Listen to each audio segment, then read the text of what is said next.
നമസ്കാരം. എൻസിപിയിൽ അച്ചടക്ക നടപടി. ദേശീയ സെക്രട്ടറി പദവിയിൽ നിന്നും ജെ സതീഷ് തോന്നിക്കലിനെ പുറത്താക്കി. സംഘടനാ വിരുദ്ധ പ്രവർത്തനവും സാമ്പത്തിക തിരിമറിയും അടക്കം നിരവധി വിഷയങ്ങൾ ചൂണ്ടിക്കാട്ടിയാണ് സതീഷ് തോന്നിക്കലിനെതിരായ നടപടി. പി സി ചാക്കോയുടെയും ദേശീയ അധ്യക്ഷൻ ശരത് പവാറിന്റെയും നിർദ്ദേശപ്രകാരമാണ് നടപടി. ദേശീയ ജനറൽ സെക്രട്ടറി രാജീവ് കുമാർ സംഭവത്തെ സംബന്ധിച്ച വിശദീകരണം നൽകി. ഫെബ്രുവരി 17-താണ് നടപടിയെടുത്തുകൊണ്ടുള്ള കത്ത്.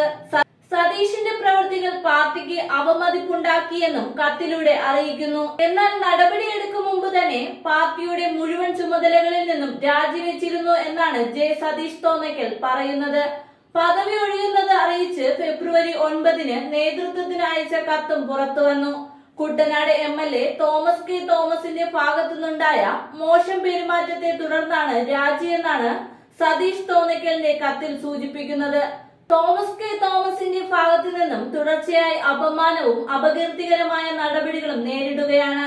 ഇത് സാമൂഹിക ജീവിതം മാത്രമല്ല, ചാരിറ്റി പ്രവർത്തനങ്ങൾ ചെയ്യുന്നതിനും സാമൂഹിക വികസന പരിപാടികളിൽ പങ്കെടുക്കുന്നതിനും തടസ്സമാവുകയാണെന്ന് ജെ സതീഷ് തോന്നിക്കൽ കത്തിലൂടെ അറിയിക്കുന്നുണ്ട്. ഈ സാഹചര്യത്തിൽ രാജിവെക്കാൻ താൻ നിർബന്ധിതനാവുകയാണെന്നും കത്തിൽ പരാമർശിക്കുന്നു.